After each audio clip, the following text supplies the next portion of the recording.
ஆடவர் உலகம் வேட்டியில் உதயம். உதயம் வேட்டிகள் ஷர்ட்டுகள்.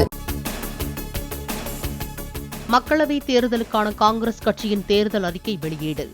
டெல்லியில் சோனியா காந்தி, மல்லிகார்ஜுன கார்கே, ராகுல் காந்தி இணைந்து வெளியிட்டனர். நாடு முழுவதும் சாதிவாரி கணக்கெடுப்பு நடத்தப்படும் என காங்கிரஸ் வாக்குறுதி.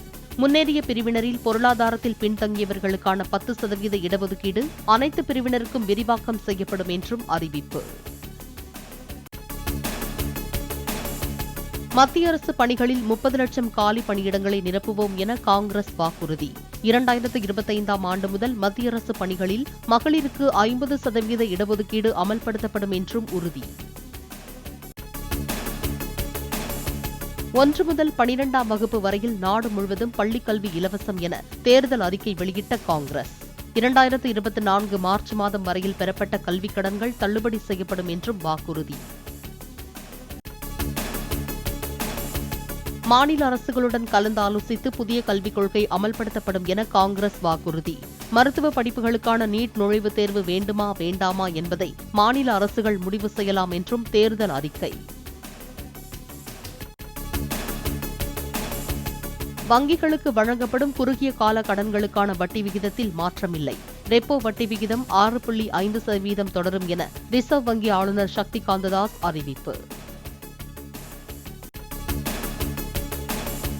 நாட்டின் அந்நிய செலாவணி கையிருப்பு முன்னெப்போதும் இல்லாத அளவிற்கு உயர்வு.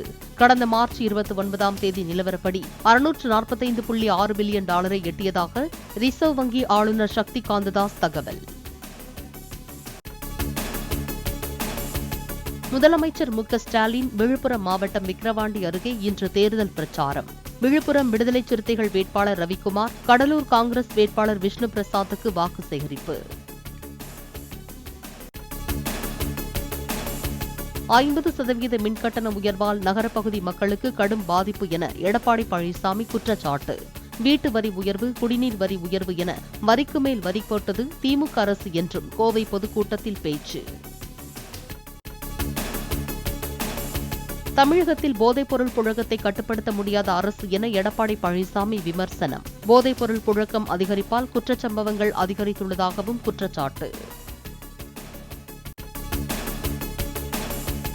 சூலூர் சட்டமன்ற தொகுதிக்குட்பட்ட பகுதிகளில் கோவை பாஜக வேட்பாளர் அண்ணாமலை பரப்புரை. சோமனூரில் ஜவுளி பூங்கா அமைக்கப்படும் என வாக்குறுதி அளித்து வாக்கு சேகரிப்பு.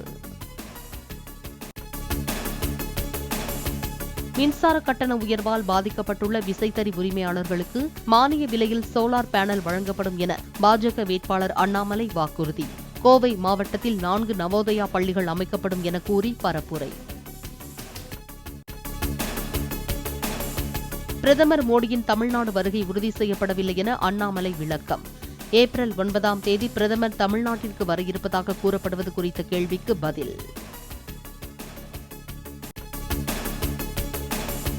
ஓட்டுக்காக 1000 ரூபாய் வழங்கும் திமுக அரசு எந்த நல்ல திட்டங்களையும் கொண்டுவரவில்லை என சீமான் விமர்சனம். SC/ST மக்களுக்காக மத்திய அரசு வழங்கிய நிதிதான் மகளிர் உரிமை தொகையாக வழங்கப்படுவதாகவும் குற்றச்சாட்டு. மனிதநேய மக்கள் கட்சியின் நெல்லை மாவட்ட செயலாளர் காரில் இருந்து கணக்கில் வராத 28,50,000 ரூபாய் பணத்தை வருமான வரி அதிகாரிகள் பறிமுதல் செய்ததாக தகவல். தேர்தல் பணப்பட்டுவாடா செய்வதற்காக வைக்கப்பட்டிருந்ததா என விசாரணை நடப்பதாகவும் தகவல்.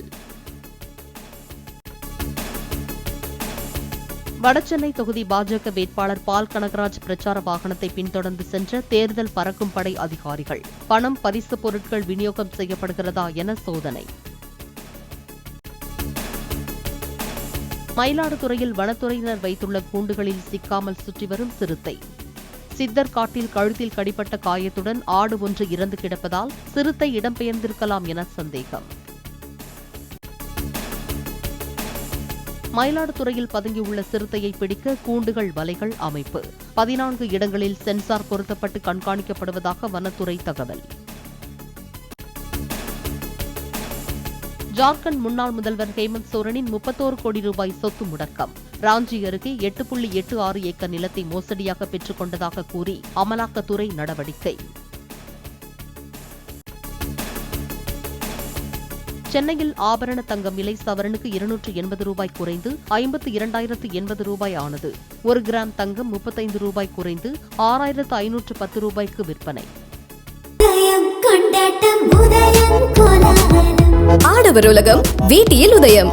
உதயம் வேட்டிகள் ஷர்ட்டுகள்.